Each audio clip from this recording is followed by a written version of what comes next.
Welcome to the Lakers Nation news feed. My name is Trevor Lane, senior writer for LakersNation.com. This show is your home for breaking Lakers news analysis in 15 minutes or less.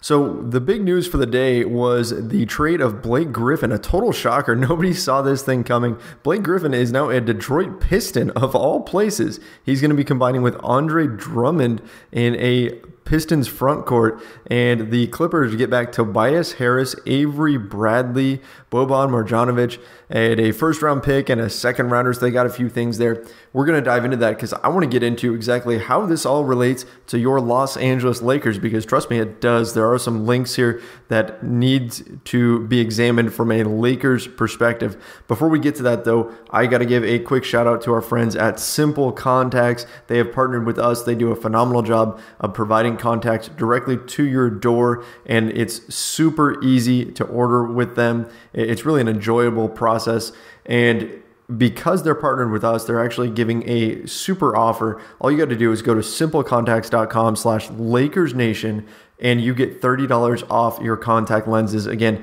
simplecontacts.com/LakersNation. You've got nothing to lose. You get $30 off. Go to simplecontacts.com/LakersNation. All right, so this trade just rocked the NBA world. I mean, nobody saw this thing coming. Suddenly, Blake Griffin is a Detroit Piston, and we got to look at this from a Lakers perspective. All right, so I'm going to split this up into two sections, the cons, the bad things for the Lakers, and then the pros, the good things. And let's start with the bad things. We'll get the negative out of the way first. So from the negative side, the Los Angeles Lakers now have, well, a competitor. And that's the Clippers. And I mean a competitor in terms of having another team that is looking to rebuild and free up cap space. Those are two things that the Lakers are trying to do. So now you have a team that has similar goals. They happen to share Los Angeles with the Lakers, and they are working towards rebuilding their team. That also means that the Clippers are going to be trying to free up cap space to compete with free agents, or for free agents. I've already seen rumors that they're going to be going after Paul George. They're going to try and go after LeBron James.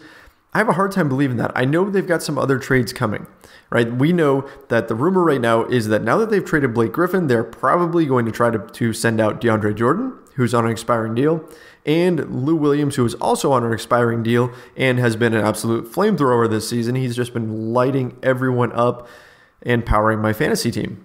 But this whole situation where the Clippers will be freeing up cap space, I don't know that they're going to have much this summer. It's going to have to depend on how everything plays out. So I don't know that I see them as a real threat to go after LeBron James or Paul George, because let's face it, once the Clippers trade away Lou Williams and DeAndre Jordan, again, depending on what they get in return, they're probably not going to be very good. Certainly not good enough to attract that kind of talent, and I don't think they'll have enough cap space to get both of them because they're still saddled with a big contract like Danilo Gallinari. They've got some other pieces. Austin Rivers has a player option, which he will almost certainly pick up. So they have some other guys that are tying up cap space there.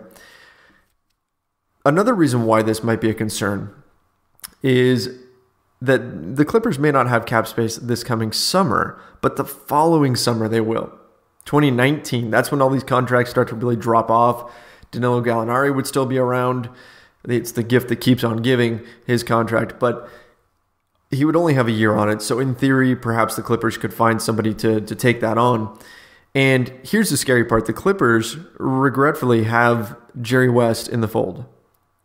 Jerry West is not a guy that I want to go up against in anything. I don't want to compete against Jerry West ever because he just finds ways to win. And I certainly don't want to compete against him in trying to land a top flight free agent. If the Lakers don't land their targets this summer and they roll over cap space to 2019, they could indeed be competing with the Clippers. Now again, as I said, they trade away DeAndre Jordan, they trade away Lou Williams, you're probably looking at a gutted Clippers team that may not be all that attractive to free agents. Let's not forget, they don't have the history to fall back on. Right? The Clippers franchise historically has been abysmal. They've been horrible.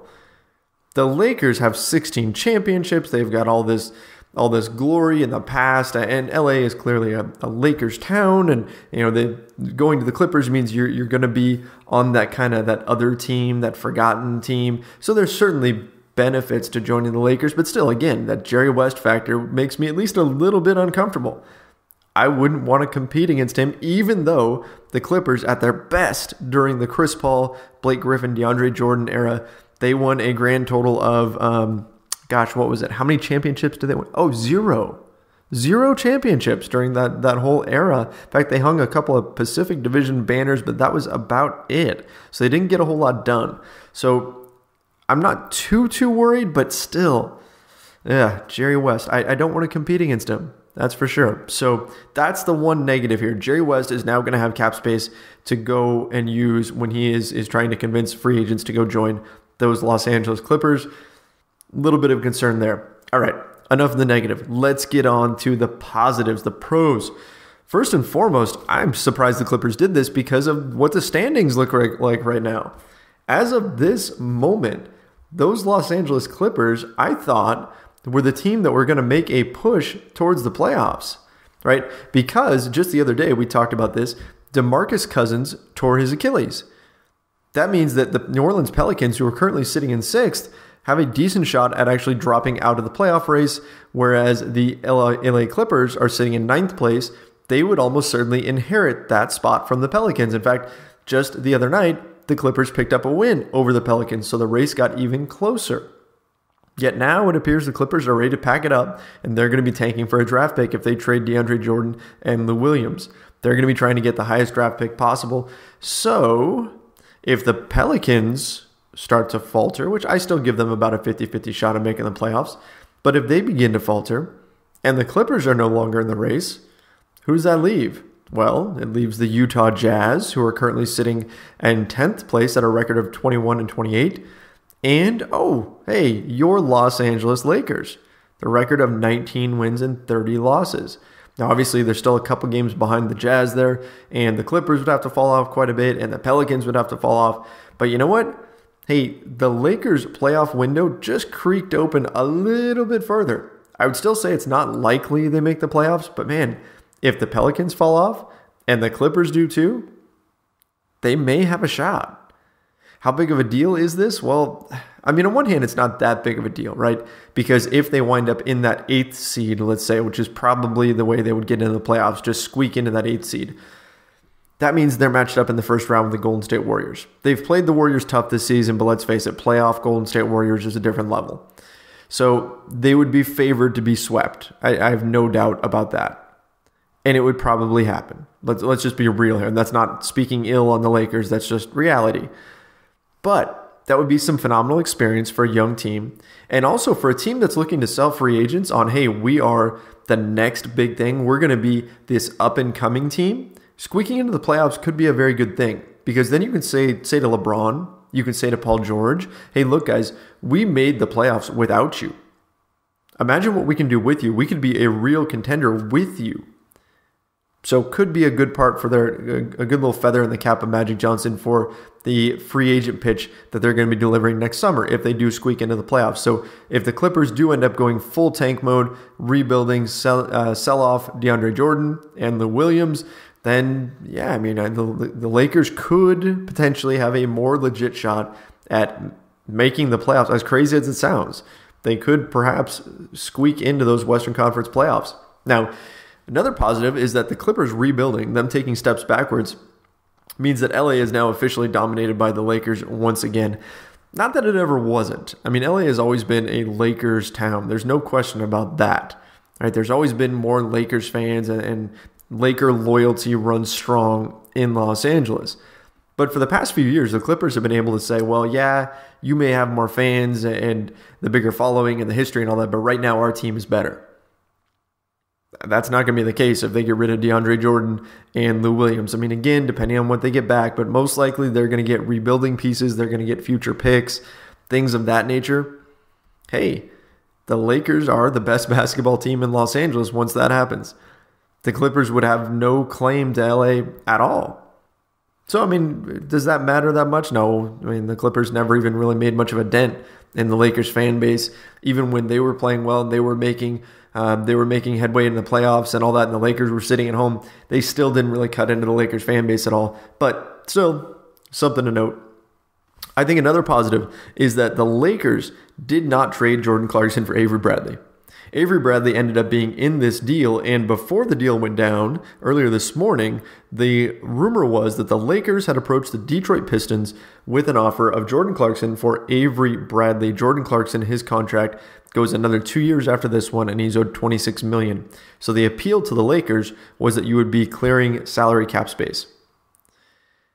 Avery Bradley's deal is done after this year, so you'd be getting an expiring contract, but when people hear Avery Bradley, I think a lot of people still think Boston Celtics Avery Bradley, who was a darn good player.